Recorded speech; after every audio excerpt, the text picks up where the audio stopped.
যে আপনারা জানেন যে আমাদের মাতৃত্বকালীন ছুটি 6 মাস থাকে, যদি এটা জনপ্রশাসন কমিশনের অন্তর্ভুক্ত।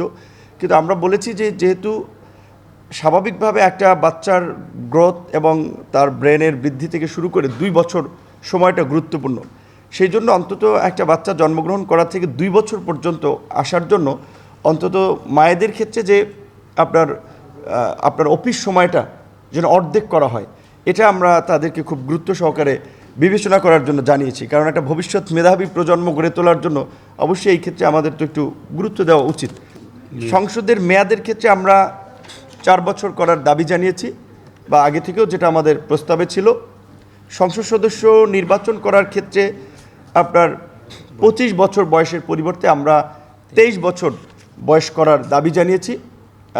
কমিশনের পক্ষ থেকে 21 তারা প্রস্তাব করেছিল। সেখানে আমরা বলেছি যে বাংলাদেশের বিদ্যমান শিক্ষা ব্যবস্থায় গ্রাজুয়েশন শেষ করতেই 22-23 বছর লেগে যায়। সো ন্যূনতম গ্রাজুয়েট শেষ করার আগে সংসদ সদস্য বা আইন প্রণেতা হওয়াটা বোধহয় সঠিক হবে না, সেই জায়গা থেকেও একটু অন্তত 23 রাখা যেতে পারে। পাশাপাশি আপনার যেটা বহুল আলোচিত বিষয়, যে আপনারা জানেন যে সংসদের যে 70 নম্বর অনুচ্ছেদের একটি বিষয়, সেই জায়গা থেকে আমরা বলেছি যে অর্থ বিলের পাশাপাশি যেন আস্থা বিলের ক্ষেত্রে নিজ দলের বিরুদ্ধে ভোট দিতে না পারে, এরও একটা বিধান থাকা দরকার। কারণ না হলে আপনার যে কোনো সময় সরকার আপনার পতনের ক্ষেত্রে কিংবা যেটা বলে হর্স ট্রেডিংয়ের মতো সংসদ সদস্যদের বেচা কেনার একটা প্রবণতা আমরা অনেক আগে থেকে এই উপমহাদেশের রাজনীতিতে আমরা দেখেছি।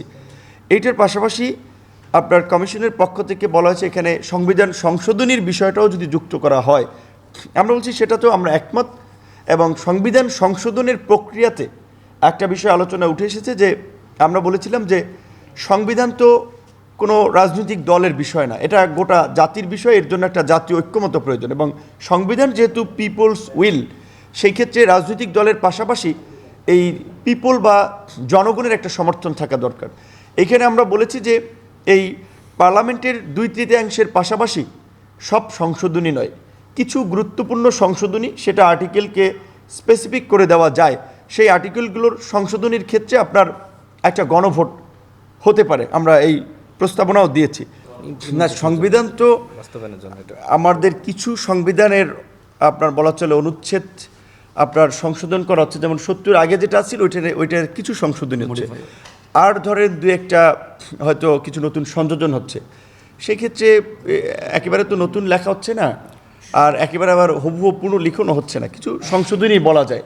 সো সেই জায়গা থেকে আমরা এটা গণভোটের মাধ্যমেই করার আমরা, এবং শুধু আমরা সংবিধান না, যেহেতু বাংলাদেশের এই 50 বছরের ইতিহাসে এইটা একটা ঐতিহাসিক প্রেক্ষাপট এবং রাষ্ট্র সংস্কারের একটা বড় ধরনের প্রয়োজনীয়তা দেখা দিয়েছে, এবং দলমত নির্বিশেষে সব মানুষ এটার সাথে একমত। হয়তো প্রক্রিয়া এবং বিষয়বস্তু নিয়ে ভিন্ন মত আছে, সেই কারণে আমরা এটাকে টেকসই করার জন্য বা এটাকে যেন ভবিষ্যতে কোনো আইনি কিংবা বিভিন্ন ধরনের সংকটে না পড়ে, এই জন্য আমরা পুরো সংস্কার প্রক্রিয়াকেই একটা গণভোটের মাধ্যমেও চূড়ান্ত করার আহ্বান জানিয়েছি।